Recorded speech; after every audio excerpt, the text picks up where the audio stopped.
Well, I'm back with another roundup of what I've been playing for the last few months. In my last video I said that my plan for this year was to write about each game once I'd beaten it, but turns out I'm not such a fan of writing an essay on every single game I play if I'm not getting paid for it, so here we are, back with another slightly more hazy overlook, so let's just get into this and see how much I remember. Streets of Rage 4. I talked about 1980X in my last video, and I mentioned that I was playing that game because of the obvious inspiration that it had taken from Streets of Rage. I had no idea that Streets of Rage 4 was going to launch like a couple of weeks after that last video dropped. I'd kept fairly up to date with Streets of Rage 4 previews during its build up because it was one of my more anticipated games of the year, but all we knew was that it was coming out in 2020. But out of nowhere, 30th of April, there it was. I'm sure you know this, but the Streets of Rage games were popular brawlers back on the Mega Drive in the 90s. Gameplay was fun, especially playing co-op with a friend. Any game that had that was always a big plus for 8-year-old me. But what made Streets of Rage stand out was the overall attitude, the visual design, and of course the music.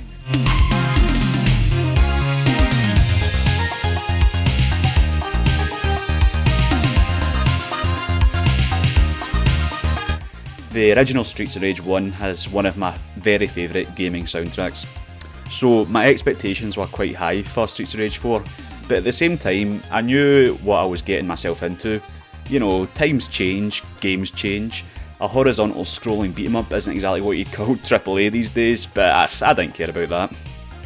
I think my expectations were even higher though for the soundtrack. I mean, imagine if one of your favourite bands hadn't put out an album since 1992, or maybe the last album was some experimental shite. That's what my headspace was going into this. But let's go over the gameplay first. Streets of Rage 4 plays very similarly to the previous 3, and the structure is just the same. There's 12 levels, taking 5 or 10 minutes each, and you know, you just beat everyone up. There's a couple of new additions to the formula though with 4. Your characters have these blitz moves now. These are special attacks which you can pull off at any time, but they cost you some life. Now these moves were in Streets of Rage 2 and 3, and to be honest I've never been too fond of that mechanic of losing health to hit a special move. But 4 manages a kind of nice compromise. See, if you pull this move off and you don't get hit afterwards, you can earn that health back by punching people. It's a nice wee risk-reward mechanic. It's not totally dissimilar to Bloodborne actually, as I'm sure you can guess. This is one of several similarities that Streets of Rage 4 shares with Bloodborne. You can go mental with the blitz moves if you want. All attack, your health's going down but you keep hitting folk, just be careful to not get hit. Besides that, there's some kind of like physics-based obstacles like a big demolition ball, which are really fun. And now you can throw any weapon at an enemy and you can like catch it on the rebound if you time it just right. I remember when everyone lost their minds at how satisfying it was to catch the Leviathan axe in God of War a couple of years ago. This is even better than that, it's fucking amazing. I think sound design plays an important part in things like this as well. Like hitting enemies in this game just always feels really satisfying, and bad sound design can really throw something like that off, but it's really good here, really good. Beyond that though, there's not much different here to what you've played in the old Streets of Rage, but I'm so glad they didn't turn Streets of Rage into something, you know, where you level up and you have to choose moves to unlock in a skill tree. I mean, I'm fine with that in like Batman, but you know, it's not in Streets of Rage. So I give the gameplay a big thumbs up. Once I beat Streets of Rage 4 the first time, I played it over and over again, unlocking new characters like the ones you see in the story, and even better, retro versions of Axel and the gang in all their 16-bit glory. You can play the full story again if you want, or you can just jump into a single level. The 4 default characters you get in this all play pretty differently, and you can switch characters after every level, which is a wise move too. Particularly, I had fun with one of the new guys, Floyd. I'm not usually very good with these kind of slow brute kind of characters, but being able to chuck anyone right across the screen or clunk 2 goons' heads together made Floyd so much fun to play as, especially in the obligatory lift level. I mean, I enjoy Streets of Rage 1 and 2 a lot, but I don't think I ever beat those games over and over again in the space of a few weeks like I have with this one. So yeah, I think Streets of Rage 4 is the best playing entry of the series. Now, let's talk about the graphics. The game's got a really vivid comic anime kind of look. It probably looks more like Comic Zone on the Mega Drive than the original Streets of Rage games. It looks nice. And when you see the original character sketches from like 1991 or whenever, they were actually quite similar to this. They just didn't have the technology to match it back then. So you could even say that this is truer to the original artistic vision than the old ones are. But I'll always prefer the gritty pixel look of the Mega Drive games, and I've loved to see some crazy sprite action on my PS4, but I guess that's just a personal preference. I definitely don't dislike how it looks. Now on to the music. It's good. A couple of the songs are really good, but it's not got anything like the consistent brilliance of the soundtracks of 1 and 2. It's actually a bit of a compilation effort.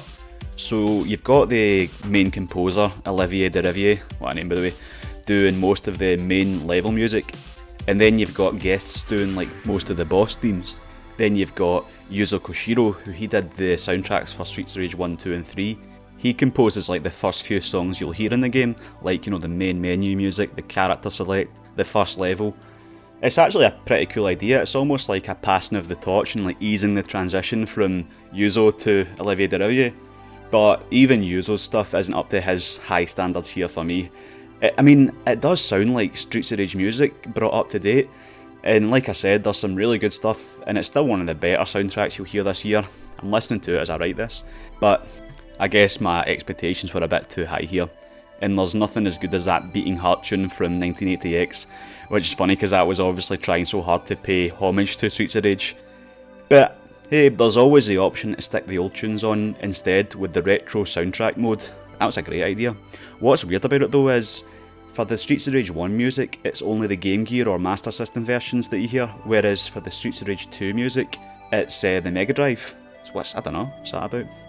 So, gun to my head, yeah, I prefer the look and the sound of that 1980X segment to Streets of Rage 4, but overall, Streets of Rage 4 is so fun to play, miles beyond anything in 1980X, and like I said, probably my favourite Streets of Rage game. So one of my most anticipated games of the year was a big old success. It was very much the Sonic Mania of the series, I reckon, so high praise indeed. Speaking of Sonic Mania, how's that for a segue? I guess I was on a 90s Sega kick because after Streets of Rage, or even maybe during it I think, I started playing a bunch of the old Sonic games. I think what happened was, I was dead into Streets of Rage, so that meant I would have been watching all these YouTube videos on the history of Streets of Rage, and then one day a related one was probably Sonic related, so no doubt I watched that and that made me play the Sonic games. Aye, so when I'm at work and folk ask if I've watched Game of Thrones or Chernobyl or any of those big Netflix shows, I just have this blank stare on my face because I've been watching documentaries on 90s Sega games.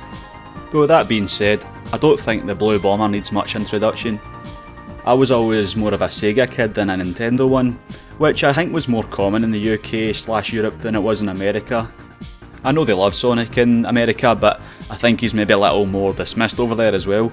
I mean, because you get these guys at IGN making these kind of declarations quite often. There are no good Sonic the Hedgehog games. They fooled us all. I actually agree with Justin on this one. They were fast and You pretty. liked them at the time, though. I think we're okay. I think we're at the point where we need to admit that this was never really a great franchise, and that we keep trying and trying and trying to find this thing that was never really actually there. I guess IGN is short for ignorant. Oh, look, someone made that joke already. But I do think they come off as a bit dismissive here, maybe a bit smug as well. The point that they often try to put across is that Sonic was always just about going fast left to right and getting hit with these blind spike traps, basically all sizzle no steak, and that they were never anywhere near as good as the Mario games. Now, I'll happily say that no Sonic game is as good as Mario 64, especially not the 3D ones, but if we're talking about 2D games, I do think that Sonic 2 and 3 and Knuckles are better than any 2D Mario game. You know, these guys, they often moan about the level design in the Sonic games, but maybe that's something you should work on. Did you stop and think maybe these were designed to be played over and over and to speedrun and to find all the secrets? I mean, here's a map from Sonic 3, compare that to a map from Super Mario World. The old Sonic games were usually designed in a way that rewards you for staying on the higher plane. I mean, like, take Hydro City or Aquatic Ruin Zone. These are water levels, but if you know what you're doing, you'll barely get your feet wet. The Sonic games, they also incorporate physics and momentum in a much more sophisticated manner than the Mario games too, which I think makes them more fun to go back to and speedrun. And the graphics and the music, come on, no contest. All I'm saying, right, is just give Sonic a break. Well, I got a bit sidetracked there, didn't I? But basically, one week in May, I played Sonic 1, 2, 3 and Knuckles and Mania. Sonic 1, the original and definitely not the best. Green Hill Zone's great, it's a taste of what's to come in future games. The other areas are a bit more traditional and linear, a bit like Mario but not as good. Oh, and Labyrinth Zone's a nightmare. Sonic 2, my first Sonic game, my first Mega Drive game that I got with the console in 1993, the one I'm most nostalgic about. This one gave us the Spin Dash and Tails. The levels are way better designed, there's only 2 acts per zone instead of 3 which keep things much fresher, an absolute joy to play until Metropolis Zone with those starfish things and the crab things and the praying mantis things, and then the final boss is a bit boring as well because you need to really play it safe because you've got no rings. On the bonus stage is like this half pipe thing now, it's better than Sonic 1 but still not great, the bonus stage I mean, overall though, fantastic. Sonic 3 and Knuckles, the best one, but with an asterisk. See, I was playing Sonic 1 and 2 on my PS4 on the Sega Classics collection. Easiest way to capture footage for me. But conspicuous about its absence on that collection is Sonic 3 and Knuckles. I've repurchased these Sonic games more times than I can count. Well, not really, it's 4, but still quite a lot. But this PS4 collection was the first one that didn't have 3 and Knuckles on it. I can only guess that this was a legal thing because Michael Jackson's got some involvement with the soundtrack. To what degree we don't quite know, but enough to get these seminal Sonic games taken off in new collections. So I had to buy Sonic 3 and Knuckles off Steam in order to capture footage and stream it. And let me tell you, my PC was not built for this. My PC was practically coughing up a lung trying to broadcast and play this 1994 Mega Drive game. And then I read that I should be turning off VSync or something, but I hate PC gaming so much. But needless to say, this wasn't the ideal way to play this game. Now you might be thinking, why do I keep calling it Sonic 3 and Knuckles like it's one game? Well, it's cause it is. There's literally hundreds of videos explaining this on YouTube, but long story short, Sonic 3 and Sonic and Knuckles were 2 separate games released a few months apart that physically connected to form one big game. Think of it as DLC before the internet. It's actually pretty cool technology to be honest, but the thing is, on older Sonic collections that I'd bought, these two were either kept separate or you had to jump through a lot of hoops to get the complete game. I never owned both of these games as a kid, I'd only rented them, so I'd never actually played, quote, Sonic 3 and Knuckles until now. Now PC issues aside, this is just the one where everything's on top of its game. It's like Series 4 and 5 of The Simpsons and Seinfeld, which coincidentally came out around about the same time in 93, 94ish. What a time. Level design is at an all-time high. More complex than Sonic 2, but not as over-designed and messy as Sonic CD. Now Sonic's got these new elemental shields.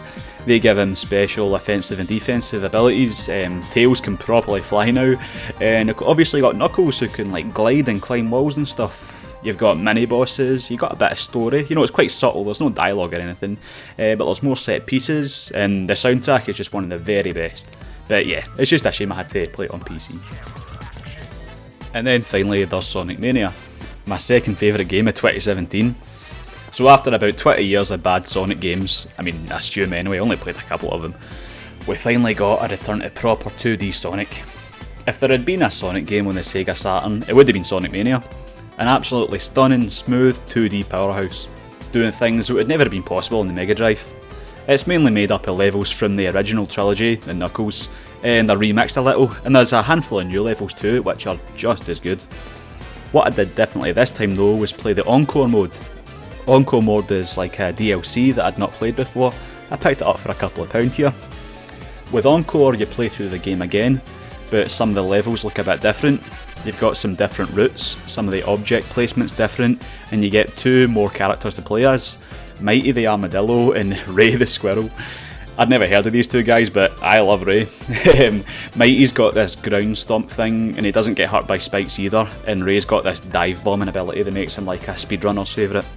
At the start of Encore mode, the player starts with Sonic and either Mighty or Ray. The player is in control of one of the characters while the other is controlled by the AI and can be switched by pressing triangle. But basically in Encore, you can play as all 5 characters, but you can't switch between them freely. Instead of lives and continues as such, you have these 5 guys, and if all of you die, then that's it.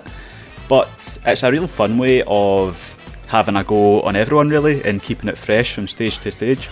It's an interesting new way to play an already fantastic game. I'd not played Sonic Mania in a while, so I'll lap this up in one sitting. You can also play the normal campaign now as Ray and Mighty, as well as obviously Sonic, Tails and Knuckles as you could before. Sonic Mania is amazing though. I really hope there's a sequel with better music and a new ice cap zone, but let's just move on to something that I hadn't actually played before. Shadow Tactics, Blades of the Shogun. This is maybe the most obscure game on my list today. Basically, a few months ago, I was flicking through this issue of Retro Gamer magazine, and I had a wee feature about the Commando games.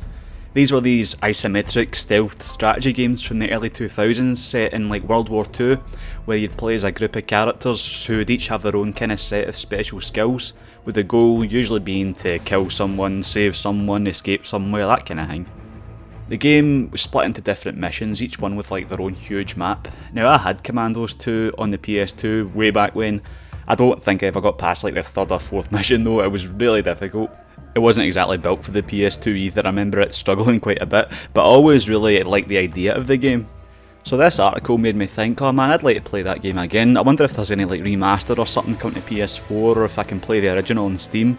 Well, I looked into it, and apparently it is coming to PS4, like a remaster of Commandos 2, but its release date is still TBD. I think it's been that way for a few months now, so we never know if it's ever going to come out. And if my PC was struggling to stream Sonic and Knuckles, I doubt it could have ran the remaster of Commandos 2. And I had a wee look into the original as well, but I couldn't find a way to buy it, so oh well, I thought. But this Retro Gamer article did have a wee bit about games that Commandos had influenced, and one of them was Shadow Tactics. It was the newest game on that list, and the writer had said he actually preferred it to Commandos. I'd never actually heard of this game before, but what do you know, I found it on sale on, you guessed it, PSN. Shadow Tactics came out on PC in 2016 and was then ported to PS4 and Xbox in 2017, but like I said, never heard of it. It's very similar to Commandos, but it's set in Japan's Edo period. In total you have 5 heroes to control, and each one of them has their own kind of unique abilities. So first you've got Hayato the ninja. He's got like a shuriken that can kill enemies from a distance. He then meets Mugen the samurai. He can kill 3 enemies at one move. He can kill another samurai in a straight fight, which no one else can do, and he can distract them with bows as well. Those two then meet Takuma. He's like an old sniper who looks suspiciously like the End, the old sniper from Metal Gear Solid 3. His sniper means he can kill enemies from like across half the distance of the map. He's also got this pet raccoon you can use to distract guards as well. All 3 of these guys actually meet each other in the first mission, and then in the second mission, you're playing as Hayato again, flying solo, and he meets Yuki. She's like a wee girl. She can lure enemies away with a flute, and she can also like set traps for them to walk into. Then a couple of missions later, finally we meet Aiko. She's like a female ninja who can disguise as a geisha and walk freely around the map and also distract guards for like an infinite amount of time, which is like really useful. Now this sounds like there's a lot to keep track of, but the game's pretty good at introducing these characters slowly, and you're usually only controlling 2 or 3 per mission, so I think there's only one mission where you controlled all 5, so it's always manageable, I thought. And what sets Shadow Tactics apart from Commandos is in the name. It's the Shadow mode. Shadow mode basically lets you queue up an action for each character and then execute it at the touch of a button. So if I was playing in real time and I wanted to kill 2 guards without being spotted, it'd be really difficult to kill one guard as like Hayato for example, then quickly switch to Yuki and kill the other guard before he saw Hayato kill the first guy. But Shadow mode's like a really smart way around this, and pulling off the perfect like shadow tactic never gets old, and it makes you feel seriously smart as well. This definitely isn't a game where you think on your feet and improvise and kind of get through by the skin of your teeth. It's one that rewards planning and a lot of trial and error. As you progress into the game, you need to start thinking 2 or 3 moves ahead before you even think about attacking someone.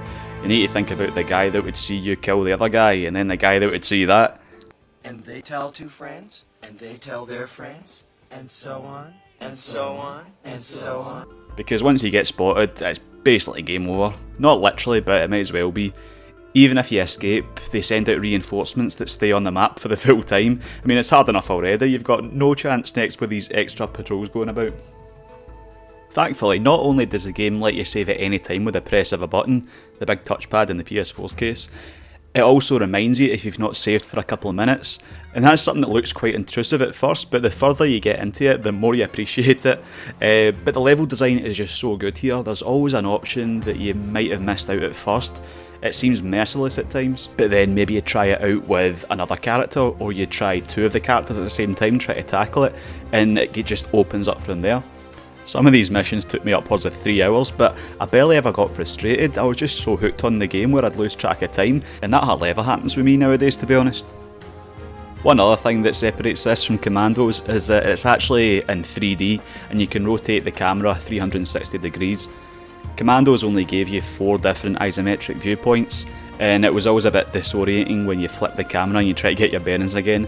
But overall, it looks really nice. It still retains that really detailed drawing look that Commandos had, but just with the added functionality of a fully 3D camera. The soundtrack's good too. It's not something I'd listen to in my headphones day to day, but it's that suitable Edo Japan sounding stuff that I never got tired of, with a couple of really nice standout tracks too. It's an orchestral score, but from what I remember, it was a different song for each mission that had like actual repetition and hooks that got stuck in your head.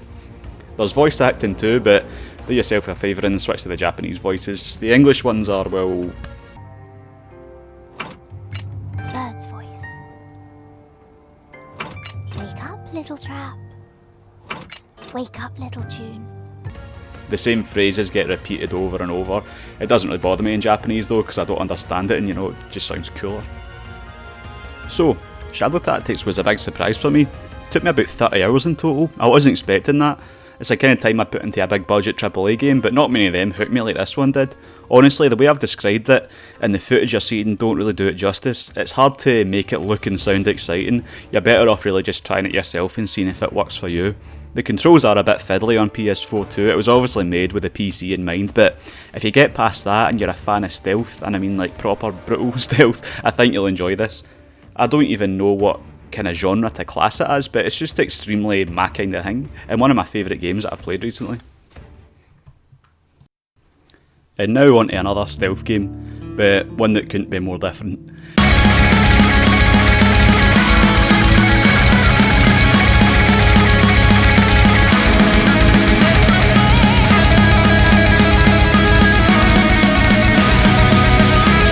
The Last of Us Part 2. The Last of Us 2, there's so many strong opinions and hour-long discussion videos as to how this game's either an absolute masterpiece or the worst thing ever, and here's mine. It was alright. I'm quite glad I'm writing down my thoughts on Last of Us 2 a few months removed from release, because at the time, I saw this tweet and I just couldn't agree more. It was impossible to discuss the game without having a really strong feeling one way or the other. So, for a start, just to get this out of the way, if you don't like this game because it has like lesbians and trans characters, you're an idiot. And if you don't acknowledge any criticism of this game and dismiss anyone who isn't a fan as a bigot, you're also an idiot. Right, that's the political stuff over with. In my 2019 video, I did accuse people in the industry and Naughty Dog themselves of kind of disappearing up their own arse, and this guy comparing the game to Citizen Kane and then Troy Baker quoting Teddy Roosevelt in here didn't exactly help their cause. Conversely, you had entire YouTube channels seemingly begging for The Last of Us 2 to fail. I mean, both sides don't come out too well here. It's just a game, not a threat. I won't try to get too deep into spoilers here, but it's hard not to discuss the game's plot, so if you don't want The Last of Us 2 spoiled for you, please skip to this point of the video. But I'll try to give more of my own perspective on the game. Last of Us 1 came out in 2013, 7 years ago now, and honestly I think my gaming tastes have changed quite a bit since then. I think back then I still really valued getting immersed in a plot that felt like a TV show or a film, but as I get older I find myself appreciating more gamey games. It's probably why you see quite a lot of 2D games in these videos, but I still like it when it's done well, I mean, I loved the Spider-Man game from a couple of years ago, for example. I have to say though, I think I've got pretty tired of this Naughty Dog formula. Follow a character, give each other boosts, get some banter, some pretty poor banter in this game to be fair. There's nothing I'm more bored of in gaming than what basically boils down to an interactive cutscene. You follow someone about at a set speed, press triangle the odd time to interact, but it's unskippable. Just give me a cutscene. I'm fine with cutscenes. I like cutscenes, and cutscenes are skippable. They all do it now though as well with like God of War, Red Dead, but I mean, Last of Us just takes it to a ridiculous degree for me. Like in Uncharted 2, after hours of non-stop like edge of your seat action, Drake finds himself in a local village in Tibet. I think it's Tibet, I can't remember, but you know, he can like walk about, he like pets a cow, he plays football with a kid for a minute. It's a few minutes where the game just slows down and gives you a breather, and it was really nice to see Drake in a less threatening habitat. But the thing about that scene is that Uncharted 2 has earned it. It had actual pacing, and like Last of Us 2 just takes the piss. It's almost like the action sequences are a respite from the plodding follow someone around while they give you story exposition, rather than the other way around. And talking about that story exposition and dialogue overall, Last of Us 2 is obviously really well acted and performed, but there's just such a po-facedness to it. I mean, I can't really explain what bugs me so much about it, but I think this American Dad clip covers it pretty well. Almost gave me a heart attack. I tried knocking, but... Hey. Hey. What's up, Joel? Just checking in.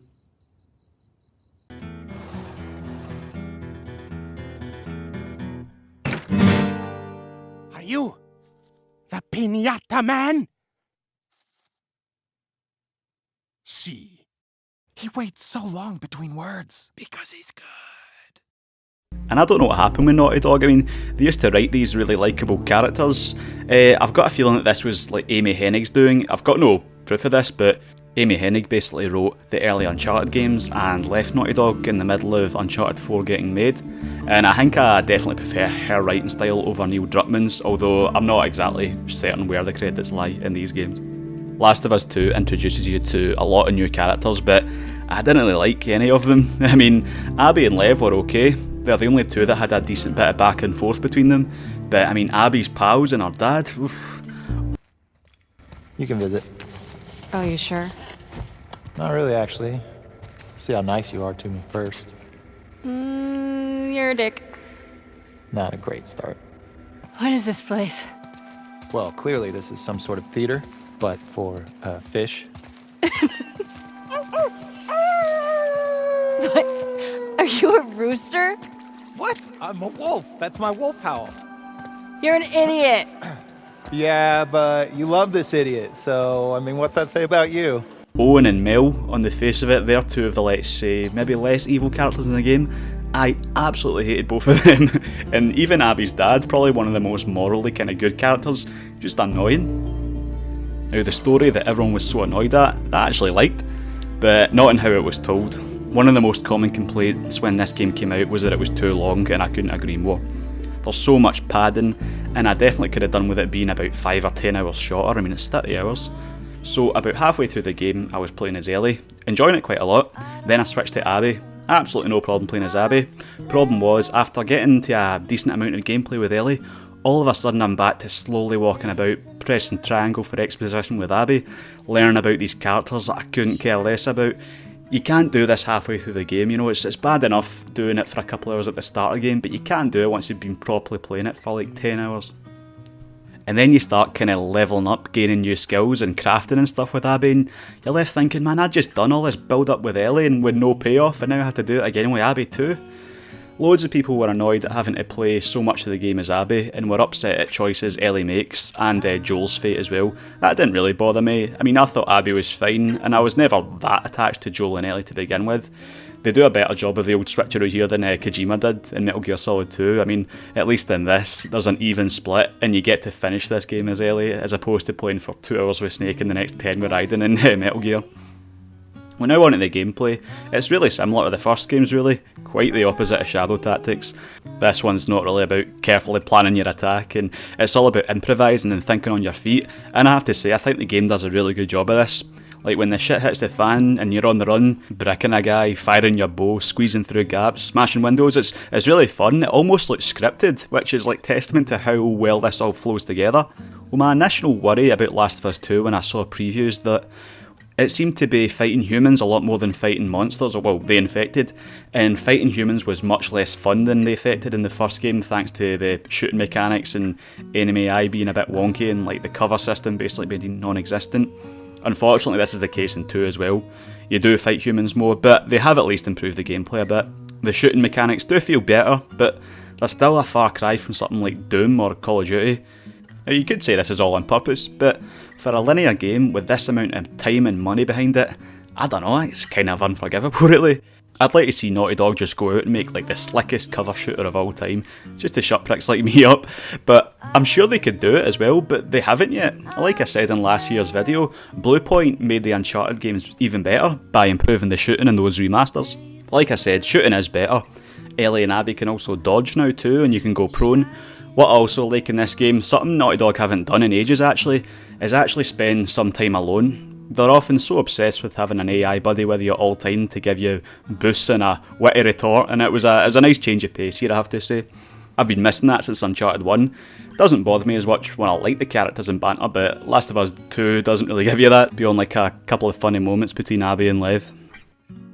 Right, well I try to make this channel quite positive, and I've gone in quite hard on Last of Us 2 here, so what else did I like? Well, like I said, I like the overall arc of the story. I can see people's criticisms about it. If I liked Ellie as much as these people did, I'd probably be annoyed too, but I liked it. The gameplay's better. There's a section in the hospital as Abby, where the game basically turns into Resident Evil for a couple of hours, and it's by far my favourite section of the game. No coincidence that it was mainly the infected I was fighting here and not humans. The level design is fantastic here too. It's a strictly linear game with these quite open stealth combat arenas even, and when you're navigating the place it always subtly points you in the right direction. Even though it's linear, it's unreal the amount of environments and structures that you end up in. You know, with so many games today being Ubisoft open worlds with a copy and pasted bandit camps and watchtowers, I mean, I give Assassin's Creed quite a bit of stick here, but I'll throw Metal Gear 5 in here as well. That did it too. It's nice to see Last of Us flying the flag for linearity. There's a section near the start of the game that goes sort of open world, and I thought, oh Christ no, this is what I didn't like about Uncharted Lost Legacy, this kind of semi-open world that's just absolutely no fun to traverse, but thankfully it only lasted like a couple of hours here. And I have to admit, even with all my criticisms of the game, I was totally hooked. The Saturday after it came out, so like the week after it came out, I played it for about 9 hours. I mean, 3-hour sessions, not 9 hours straight, but I couldn't wait to see how it ended. In the end, I wouldn't really say I was even disappointed by Last of Us 2, because after playing it last year, I don't love the first game anymore. The gameplay for this one's better, but the pacing for the first one is much better, so I probably prefer the first one overall.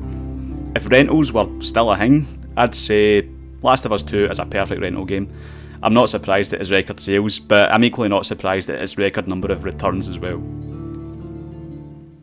Well, from one game that was so controversial to one that was just, well, Contra. How's that for a sec? The next games on my list were the Contra Collection. As I mentioned before, I was more of a Sega kid growing up, and I was only vaguely familiar with the Contra games really. I only became more aware of their legacy in the last maybe 10 years or so, when I started listening to podcasts and watching YouTube videos from an American perspective. We didn't actually even have Contra here in Scotland, we had Probotector. I mean, it's the exact same game, they just replaced all the humans with robots. Obviously this wasn't just Scotland, it was the whole of Europe that was affected by this. At the risk of pigeonholing an entire nation, it's usually Germany's doing when this kind of thing happens. What's funny though is that the robot still sounds like a guy when he dies. So I knew a bit about Contra. I knew it was pretty much the standard bearer for your run and gun games, heavily inspired by films like Rambo and Missing in Action and your other like 80s classics.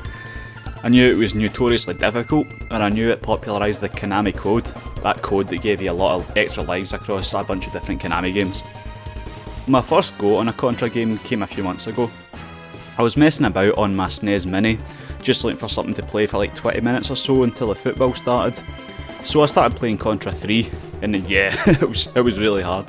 But it gripped me more than I thought it would.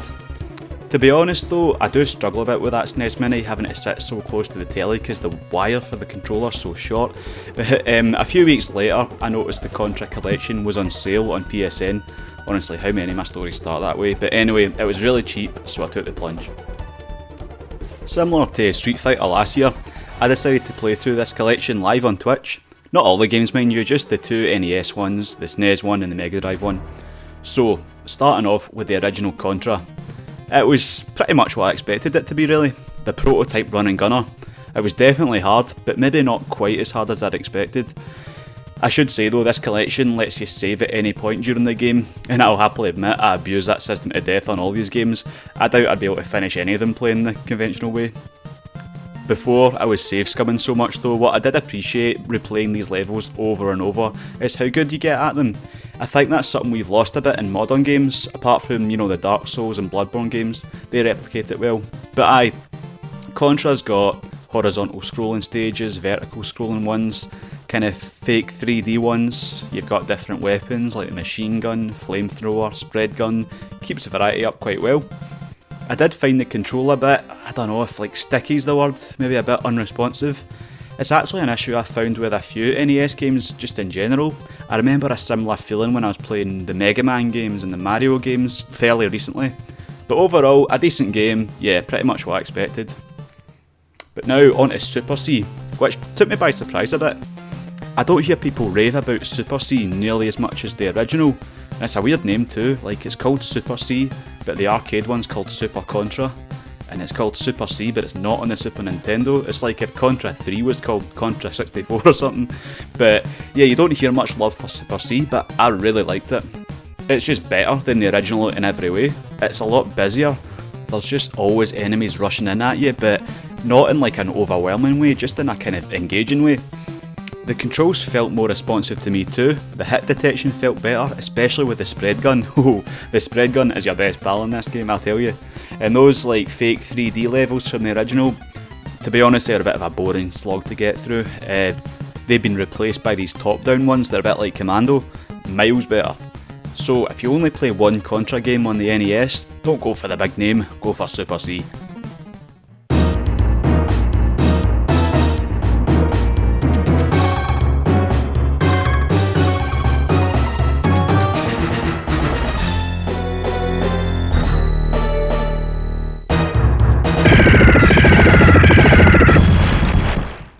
Then we move on to the SNES with Contra III, the Alien Wars, the one I'd played a bit of before. This one ups the ante even further, besides obviously looking much better. A key thing they added here was holding down R1, your character will now stand in place, so you can stand in place and shoot in 8 different directions now. Simple as that sounds, it really opens up the gameplay and gives you a feeling of more control, I feel. What really impressed me about Contra 3 though is just the amount of variety and scale of it all. 1 minute you're climbing on this rail through this like flaming rubble, then you're climbing up walls, then you're in a bike chase, then you're jumping between rockets. Like earlier this year I'd be playing Metal Slug and I thought that was an example of like a fine run and gun game, but Contra is just on a completely different level and it's much tighter to control too. It sounds like a bit of a stretch, but I wouldn't be surprised if Uncharted 2 and 3 took inspiration from Contra in some form. You're running and gunning most of the time in those games too, but the way they consistently changed it up with interesting set pieces honestly reminds me of Contra. This one finally brought a difficulty setting too. Before I even touched it I set it to easy and gave myself the most continues I possibly could, but it's still hard as nails. And then finally we've got Contra Hardcore. This one came out on the Mega Drive a couple of years after the SNES one. It's a bit of a shame this one, right? It could have easily been the best of the bunch. You've got more playable characters, each with their own weapons, you've got probably the best bosses, you've got different routes to take, you've got the best music yet, but unfortunately they removed that ability to hold down a button and stay in place like Contra 3. It's now like a toggle, so now I have to press triangle and my guy will stay rooted to the spot until I press triangle again. It sounds quite dramatic, but it makes it feel like a bigger investment in your head, so you end up overthinking it and maybe not doing it when you should. I understand why they had to do this on the original Mega Drive. I mean, after all, it only had 3 buttons. You need a button to jump, one to shoot, one to switch weapon. But, I mean, surely with 25 years of technology behind us, they could have added a feature to let me hold down R1 to plant my character. I mean, you do get kind of used to it, but it's never quite the same.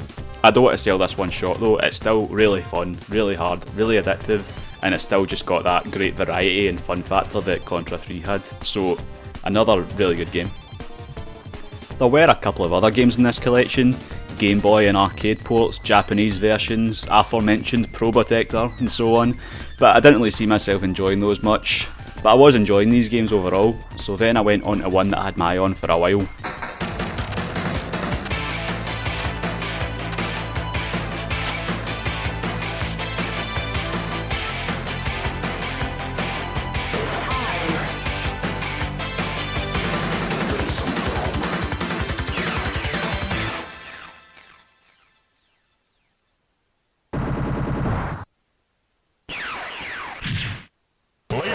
Chrome.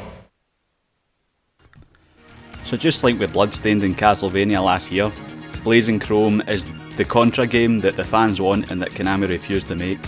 The difference though between the two being that Blazing Chrome didn't have the original's creator at the wheel like Bloodstained had with Igarashi. Blazing Chrome's made by a Brazilian indie dev, Joy Masher. And like I said about Sonic Mania, it's basically the long lost 2D Sega Saturn Contra game in all but name. So this one basically brings it all together. It's got the multiple weapons and characters from the Mega Drive ones, the controls of the SNES ones, and a soundtrack that blows both of them out of the water.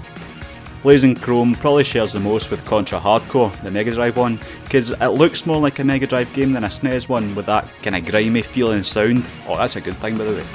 It doesn't look as advanced as Sonic Mania did.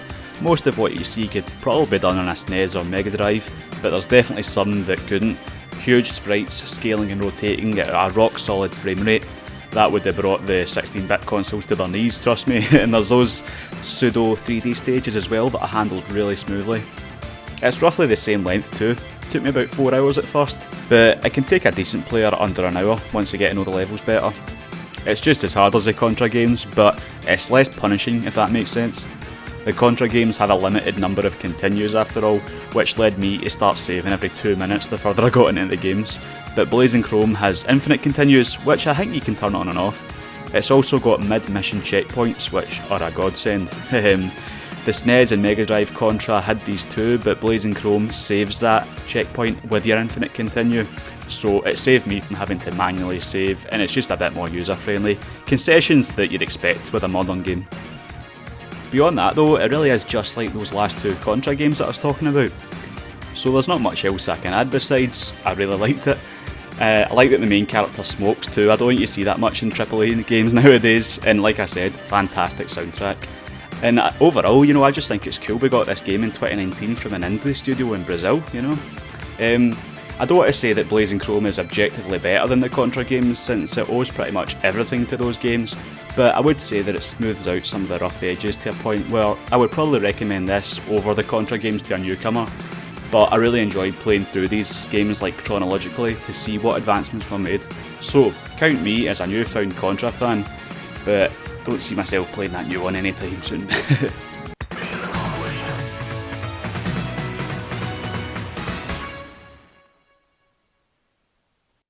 And finally, we've got Ghost of Tsushima.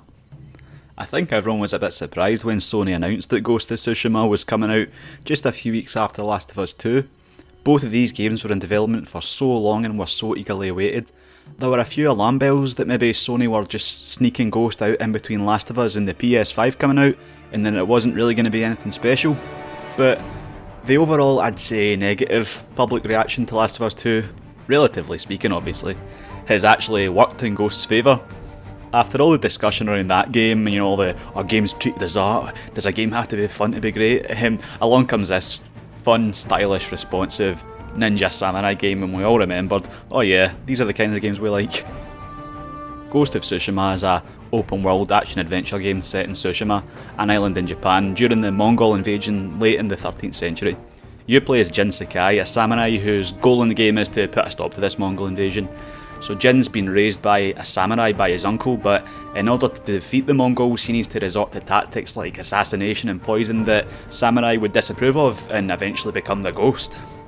Now, the most common comparison you'll hear with Ghost of Tsushima is the Assassin's Creed games. There's definitely a lot of O's to them. I've played a few Assassin's Creed games and I think they're okay. I don't want to come down too hard on them, and I can see why people like them, I can see why they'd prefer them to Ghost, but I just want to highlight here what I prefer about Ghost to Assassin's Creed. For a start, maybe most importantly, I prefer Ghost's gameplay. I think the combat has more depth. It's similar looking animation wise to Assassin's Creed, but it's got that kind of precision that you see in like the Dark Souls and Bloodborne games, along with the depth of the God of War reboot in 2018. The game is mainly a melee combat kind of game, and Jin eventually unlocks 4 different stances, which are used for different enemy types, you know, like one's used for guards with swords, one for shields, one for spears, and one for your kind of big brutes. And you'll be expected to eventually be switching stances on the fly, and it's a much more involving system than you'll see in most games. And yeah, you do get to a point where you can hit the switcher music to a guy off a ledge, and it's very fun. It ended up giving me that same feeling that the Batman games did too, where I'd confront a big group of enemies and I'd just be looking forward to how I'd tackle it rather than dreading it or getting bored. Before you start the fight, you also have the chance to do a proper samurai showdown as well, and it never gets old.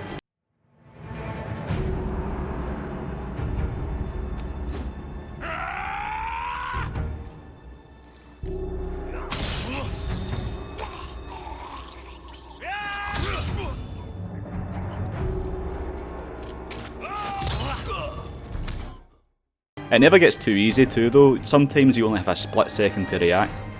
And besides your melee combat, you've got all sorts of sub-weapons like kunai, bombs, smoke bombs, arrows, flaming arrows. All fun stuff, while it's not always necessary, can sometimes get you out of a jam, and helps keep the variety up as well, even just visually. Secondly, I prefer the story and dialogue of Ghost. The Ghost of Tsushima story is pretty simple, and I really liked it. It's not got all that baggage and jargon that comes with Assassin's Creed. I mean, Jin's a bit of a dullard, to be fair, but I like the supporting cast, especially Jin's uncle. I think the dialogue and voice acting are far better too. I've always thought the Assassin's Creed dialogue was a bit cartoony. I heard a guy once describe them as the characters being like one of those pull-a-string action figures, which I thought was like a really good way of putting it actually. It just sounds a bit hokey sometimes. The performances in Ghost of Tsushima are pretty reserved most of the time, but also really believable when the drama ramps up. We will end Tomoe's treachery. Sakai, you are a fine warrior. You could become a great leader. But do not question my integrity again. Open the gate! Open the gate! Then I think Ghost is also less bloated than Assassin's Creed. It's about 40 hours long rather than 90. You're not bombarded with question marks and side quests everywhere, although I would say Assassin's Creed do seem to be improving in that regard. The world here is smaller and therefore feels less copy and pasted. There's no levelling in Ghost either. Assassin's Creed levelled up enemies and gear along with you, which meant you'd get a new sword, but it was only useful for a couple of hours until you'd levelled past it. Something I think is designed to make the player keep playing for better gear that got a bit tiresome for me. In Ghost you have the one sword, one dagger, a long range bow and a kind of shorter range bow, and each of these ones you can upgrade about 5 times each, and that's plenty. Assassin's Creed does give you more freedom and traversal than Ghost does. You know, in that game you can climb up everything you want, whereas in Ghost you can only climb on specific handholds and grapple onto specific hooks, but I'm actually going to give the point to Ghost here as well. You see, in older Assassin's Creed games it was a nice wee puzzle on how to climb up a structure, but when I played Odyssey I could just climb up anything and jump off anything with no fall damage. I mean, yeah, it's convenient, but it does make you turn off your brain to some extent. I mean, in Ghost you have to actually look for a way up or a way down, and you do unlock the ability to reduce fall damage, but not from ridiculous heights, and it still takes a degree of skill to pull this move off. And finally, the stealth in Ghost is, well, just as bad as Assassin's Creed, to be honest. Now on to the visuals. Here's a word I hardly ever use. Ghost of Tsushima is delightful. It might be the prettiest game I've ever played. It doesn't look quite as realistic as something like Red Dead 2 or Death Stranding, and there's maybe not quite as much going on as like Horizon, but it just looks stunning. Everywhere you go looks like it could be a painting or like a scene from a film. And Jesus, the photo mode. I don't think I've ever spent so long in a photo mode. It's the first one I've seen where you can actually keep the background moving and take tracking shots. Not that I was very good at them, but safe to say I'll be using my Ghost of Tsushima screenshots as backgrounds for my PC for a good while. What contributes to the overall look greatly is that Ghost has a very minimal HUD. Think of any open world game that you've played. You're either looking at a wee map in the bottom corner, or you're following a wee marker while watching the meters count down, or you're following a compass at the top of your screen. A lot of the time you're not looking at the actual world. Now, some of my very favourite games do this, Witcher, Batman, so it's a kind of necessary evil that I've always just accepted. But Ghost is the first game I've seen where the world itself is your navigation tool. You go and set your waypoint in the map screen and the wind blows in the direction where you need to go. You'll see gusts of wind, leaves, trees, grass, just kind of moving in the way that you want to go. And this means that you're actually taking it all in, looking out for actual landmarks in the game instead of a dot on your screen or on the minimap. I think this will be copied a lot in the future. I mean, I think it will still be necessary for games like GTA, like a city, but for this kind of thing in the countryside, yeah, I can see this really catching on. It doesn't stop here though. If you follow foxes, birds, smoke signals, they'll guide you towards a point of interest, and it all makes the game feel so much more organic and less like a checklist of things to do. The way you can wind up on quests maybe isn't quite as natural as Red Dead 2, but it's honestly not far off. So, I really like the story, I really like the gameplay, I love the graphics. One of the few complaints I had about Ghost was the camera, especially during showdowns. It can sometimes really obstruct your view. It can get quite choppy in the big battles too on my launch PS4. I don't know if it suffers the same on PS4 Pro, but it is a wee bit noticeable. Speaking of showdowns, sometimes the option just doesn't appear as well and you're left to go in normally. It's a wee bit anticlimactic. Like I mentioned before, the stealth is really basic too, the enemies are pretty dumb. There were a few glitches too, but honestly nothing that really took the enjoyment away. The main drawback for me for this game is just that it's very much a 2020 Sony game, you know, it's open world, you upgrade your gear, you collect flags, you visit merchants, you get new clothes, and I'm just a bit bored of this. But Ghost of Tsushima managed to freshen up some of this alongside just excelling in the moment-to-moment gameplay, visuals and overall style. So I'd boil Ghost down to being quite a typical open world action adventure game, but just with excellent combat, a really good story and acting, and just a nice way of getting around too. It's not my favourite Sony exclusive of this generation, but it's near the top, probably just after Spider-Man and Horizon. Well, this turned out to be a bit longer than I expected. There were other games I played, you know, I'm always playing Pro Evolution Soccer, played quite a lot of NBA 2K16 as well. I played a bit of Assassin's Creed 2, I played a bit of Prey, a bit of GTA The Lost and Damned out of all things, but I need to stick to games that I finish, you know, I need to draw the line somewhere. The script of my 2020 games in total is already longer than my university dissertation. I'll keep doing these till the end of the year, so there might be another 2 videos after this, but I can't see myself doing the same thing next year, you know, I'll maybe be a bit more selective next year. But I hope you enjoyed this one. Just check back on the channel on my Twitter for any updates, and again, thanks for watching.